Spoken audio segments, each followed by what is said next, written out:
Cricket کی league کو sponsor کرنے کے لیے ہمارے پاس پیسہ موجود ہے، لیکن ختم قرآن کی تقریب کو 4 چاند لگانے کے لیے ہمارے پاس 4 روپے بھی نہیں ہیں، حافظ بچوں کی دستار بندی کے لیے ہمارے پاس 4 روپے بھی نہیں ہیں، اور لیگ کروانے کے لیے، اسپانسر کرنے کے لیے، اپنا نام سامنے آنے کے لیے، دنیا کے لیے، کھیل کے لیے، تماشوں کے لیے تو پیسہ ہے۔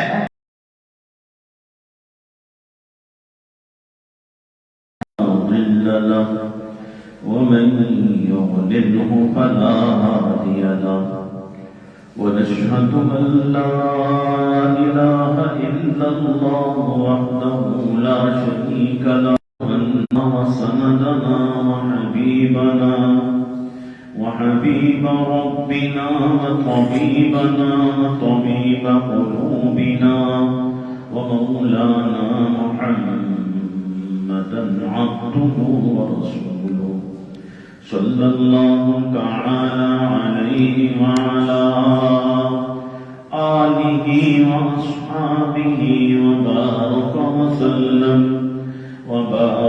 وسلم تسليما كثيرا كثيرا مولاي صل وسلم دائما أبدا على حبيبك من زانت به العصور أما بعد أعوذ بالله من الشيطان الرجيم بسم الله الرحمن الرحيم شهر رمضان الذي أنزل فيه القرآن صدق الله مولانا العلي العظيم وصدق رسوله النبي الكريم ونحن على ذلك لمن الشاهدين والشاكرين والحمد لله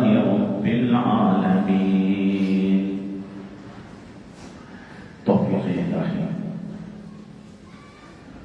اور اپنی حضرت والا نفر اللہ وقدہ کی برکت سے قرآن مجید فرقان حمید کی ایک آیت مبارکہ تلاوت کرنے کا شرف حاصل ہوا۔ قرآن کریم کی اس آیت میں اللہ تعالی نے رمضان کے مہینے میں نزول قرآن کا ذکر فرمایا ہے کہ رمضان کا مہینہ وہ مہینہ ہے کہ جس میں اللہ نے قرآن کو نازل کیا۔ رمضان میں اللہ نے روزوں کی عبادت فرض کی ہے۔ یا ایھا الذین آمنوا کتب علیکم الصیام، روزوں کی عبادت فرض ہے، اور ہمیں یہ معلوم ہے کہ رمضان روزوں کا مہینہ ہے، رمضان میں ہم نے روزے رکھنے ہیں، لیکن اللہ نے جہاں پر روزوں کی فرضیت کا قرآن میں ذکر فرمایا ہے، یا ایھا الذین آمنوا کتب علیکم الصیام کما کتب علی الذین من قبلکم لعلکم تتقون ایاما معدودات ومن كان منكم مريضا على سفر فعدة من أيام أخرى۔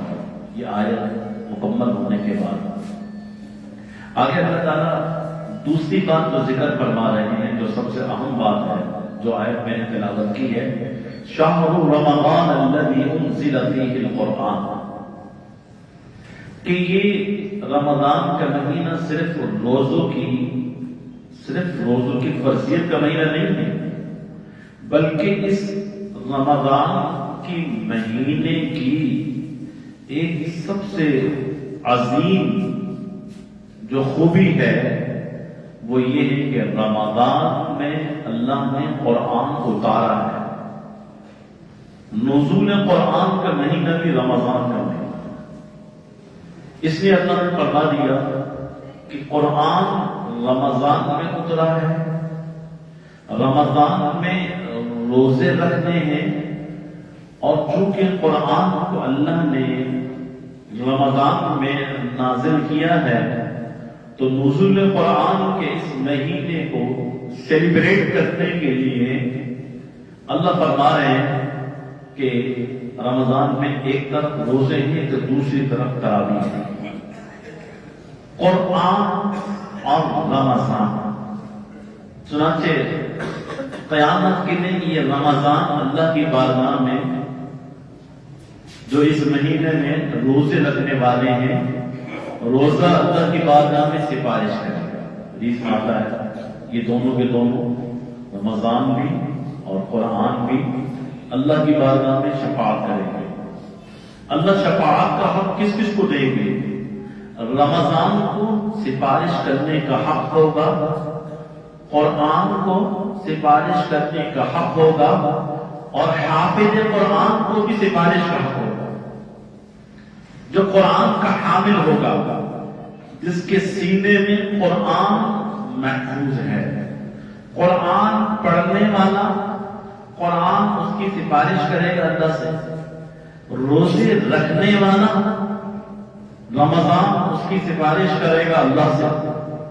اور قرآن جس کے دل میں قرآن کی دولت موجود ہے، حافظ قرآن ہے، اللہ اس سے بھی فرمائیں گے کہ تو 10 ایسے افراد کہ جن کے اوپر جہنم واجب ہو چکی تھی، تو سفارش کر، تو نام لے، ہاتھ پکڑ کے اپنے خاندان، اپنے گھر والوں میں سے 10 لوگوں کو اپنے ساتھ جنت میں لے جائے۔ حافظ قرآن بھی شفاعت کرے گا، قرآن بھی سفارش کرے گا، اور رمضان بھی سفارش کرے گا۔ اور وہ آدمی کتنا خوش نصیب ہوگا کہ جس کے لیے یہ تینوں چیزیں سفارش کریں گے۔ وہ آدمی کتنا خوش نصیب ہوگا قیامت کے دن، روزہ بھی اس کے لیے اللہ سے سفارش کر رہا ہے، قرآن بھی کھڑا ہوگا، اور قرآن بھی اللہ سے کہے گا یا اللہ اس نے راتوں کو جاگ کر میری تلاوت کی ہے، تراویح پڑھی ہے۔ قرآن کی گا اللہ اس کی میں سفارش کرتا ہوں، اس کو آپ جنت میں داخل فرما دیں۔ اور حافظ قرآن اس کا بیٹا کھڑا ہوگا، حافظ قرآن کھڑا ہوگا، وہ کہے گا اللہ میاں میں اس کا بیٹا ہوں، یہ میرا باپ ہے، یہ میرا بھائی ہے، یہ میرے چچا ہیں، یہ میرے ماموں ہیں، یہ میرے فنا عزیز ہیں۔ اللہ میاں آپ نے وعدہ فرمایا ہے حافظ قرآن 10 افراد کو جنت میں لے کے جائے گا، تو سب سے پہلے کس کو لے کے جائے گا؟ اپنی ماں کو، اپنے باپ کو، ان کا ہاتھ سب سے پہلے پکڑے گا۔ ماں اور باپ، ان کا اعزاز اللہ اس حافظ قرآن کے ماں باپ کو ایسا تاج پہنائیں گے، ایسا تاج پہنائیں گے کہ اس تاج کا جو نور ہوگا تو سورج کی روشنی اس کے سامنے مار پڑ جائے گی۔ ایسا تاج، اعزاز، اور ان کا جو اس حافظ قرآن کا جو استقبال ہے، یہ کس کا استقبال ہو رہا ہے؟ یہ اس کے والدین کا استقبال ہو رہا ہے۔ ان کو کتنا شاہانہ لباس پہنایا جائے گا، ان کے سر کے اوپر تاج رکھا جائے گا۔ یہ کون ہے؟ یہ فضیلت کس وجہ سے حاصل ہوئی؟ اس لیے کہ انہوں نے دنیا میں اپنے بچے کو قرآن کا حافظ بنایا تھا۔ اس کے بچے کے دل میں دنیا کی سب سے بڑی دولت، دنیا کی سب سے بڑی دولت، قرآن کی دولت ان کے بچے کے سینے میں محفوظ تھی۔ انہوں نے اس بات کی پرواہ نہیں کی دنیا کیا کہے گی، بچے کو مدرسے میں داخل کر دیا، آکسفورڈ کا نصاب نہیں پڑھایا، سٹی اسکول میں داخل نہیں کیا، بیگم ہاؤس میں داخل نہیں کیا، اور اس بچے کو سب سے پہلے انہوں نے قرآن کہ یہ بچہ قرآن کا حافظ بن جائے۔ کون سا مسلمان ایسا ہے جس کے دل میں اس بات کی خواہش نہ ہو کاش کہ میں خود حافظ ہوتا، کاش کہ میں قرآن کا حافظ ہوتا، کاش کہ میں رمضان میں تراویح کرتا قرآن سنا رہا ہوتا۔ اور اگر وہ خود نہیں ہے تو ہر مسلمان کی یہ خواہش ہے کاش میرا بچہ حافظ قرآن بن جائے، قرآن کا حافظ بن جائے۔ اس کو معلوم ہے جس گھر میں قرآن کا بچہ حافظ بن جائے گا وہ 10 خاندان کے گھر 10 افراد کو لے کے جنت پہ جائے گا. اس لیے ایک بزرگ سے میں نے یہ بات سنی، فرمانے لگے بھائی یہ تو ضرور ہے کہ ہر گھر کے اندر ایک بچے کو حافظ قرآن بناؤ، تاکہ ایک گھر کے 10 افراد کے لیے تو جنت کا راستہ کھل جائے گا. وہ تو جنت میں چلے جائے گا. ایک گھر کے 10 افراد ایک حافظ قرآن. ارے عالم بنانا تو بہت بڑی بات ہے. یہ تو حافظ قرآن ہے، اور عالم کے لیے اللہ تعالیٰ پورا شہر جنت میں پوری بستی بسا دیں گے. وہ تو کتنے لوگوں کو جنت میں لے کے جائے گا، کتنے ہزاروں افراد ہوں گے جو اس کی وجہ سے ہدایت کے راستے پہ آئے ہوں گے، نمازی بنے ہوں گے، دین پہ چلنے والے بنے ہوں گے، حلال کھانے والے بنے ہوں گے، حرام سے بچنے والے بنے ہوں گے. اس کی 7 نسلوں کا ایمان محفوظ ہوگا اس عالم بننے کی برکت سے. وہ تو جائے گا تو شہر کا شہر بسائے گا، جنت میں اکیلا نہیں جائے گا عالم. اس کے ساتھ پوری ایک بستی ہوگی، اس کے ساتھ جنت کے اندر ایک شہر ہوگا. وہ شہر بسائے گا. کن لوگوں سے بسائے گا؟ ان لوگوں سے بسائے گا جن لوگوں کو وہ ہدایت کی دعوت دیتا رہا، نمازی بنا دیا، متقی بنا دیا، ان کی زندگیوں کو سنوار دیا، ان کی زندگیاں سنبھل گئی. وہ پورا شہر بسائے گا جنت کے اندر. وہ جنت میں پورا شہر بسائے گا. تو بھائی میں یاد کر رہا تھا، رمضان بھی اللہ کی بارگاہ میں سفارش کرے گا، روزے سفارش کرے گا، اللہ اس کی سفارش کو قبول کرے گا. قرآن سفارش کرے گا اللہ کی بارگاہ کے اندر، اللہ اس قرآن کی سفارش کو قبول فرمائیں گے. حافظ قرآن سفارش کرے گا اللہ کی بارگاہ کے اندر، اللہ تعالیٰ اس حافظ قرآن کی سفارش کو قبول فرمائیں گے. اور اللہ تعالیٰ کیا فرمائیں گے؟ پڑھتا جا اور چڑھتا جا. حافظ قرآن سے کیا فرمائیں گے؟ پڑھتا جا اور چڑھتا جا. یعنی جہاں تو آخری آیت پر پہنچے گا تو جو آخری تیری آیت ہوگی وہی تیرا جنت میں مقام ہوگا، وہی تیرا جنت کے اندر درجہ ہوگا. تو بھائی قرآن، نزول قرآن کا مہینہ رمضان کا مہینہ ہے. اس لیے فکر رمضان، استقبال رمضان کس طرح کرنا ہے کہ اس سال جو رمضان شروع ہونے والا ہے، یہ رمضان ہماری زندگی کا منفرد رمضان بن جائے. منفرد خاص رمضان، ایسا رمضان ہو، اللہ کرے ایسا رمضان ہماری زندگی کا بن جائے کہ جس میں رمضان کی افطاری میں بھی، رمضان کی سحری میں بھی اللہ جن لوگوں کی مغفرت فرمائے. ہر افطاری میں اس لسٹ میں ہمارا نام بھی شامل ہے، ہمارے ماں باپ کا نام بھی شامل ہے. اللہ ایسا رمضان اللہ نصیب کر دے، اللہ ایسے روزے اللہ تعالیٰ رکھوا دے، اللہ ہمیں دیکھ کے خود پسند کرنے لگے یہ میرا روزے دار ہے، یہ وہ روزے دار ہے جس کے منہ کی جو بو ہے وہ مجھ کو رحمت سے زیادہ، جنت کی خوشبو اس کے منہ سے آتا، اللہ کو جنت کی خوشبو سے زیادہ پسند ہے جو اس کے منہ سے بو آنے والی ہوتی ہے. ایسا اللہ روزے دار تھا. لیکن بھائی روزے دار، بعض روزے دار کیسے ہوتے ہیں؟ تو حدیث میں آتا ہے کہ انہوں نے روزہ رکھا اور اس روزے سے ان کو کچھ بھی حاصل نہیں ہوتا سوائے بھوک اور پیاس کے سوا. وہ بھوک اور پیاس کے سوا ان کو کچھ بھی حاصل نہیں ہوا. یعنی روزے کا جو ثواب کیا ہے؟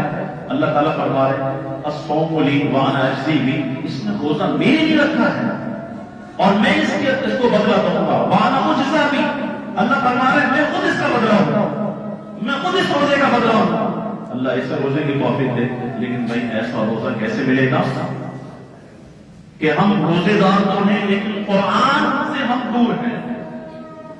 تراویح، بہت سارے روزے دار ایسے ہیں روزہ رکھتے ہیں لیکن تراویح نہیں پڑھتے. اگر سارے روزے دار تراویح پڑھیں تو ہماری مسجدیں کم پڑ جائیں. لیکن رمضان میں افسوس کا مقام یہ ہے تراویح کے اندر مسجد میں کتنی صفیں ہوں گی؟ 2 صفیں ہوں گی. جمعے کی نماز کے اندر مسجد بالکل فل ہے اور تراویح کے اندر کتنے 2 صفیں ہیں. اس کا مطلب یہ ہے کہ ہمارے روزے دار، کاروبار کرنے والے تاجر حضرات وہ کہتے ہیں نہیں یہ تو سیزن ہے کمائی کا، یہ تو سیزن ہے کہ رات کو 2 بجے تک دکان کو وقت دینے کا اور 3 بجے تک دکان پر بیٹھنے کا سیزن ہے، یہ تو نوٹ کمانے کا سیزن ہے.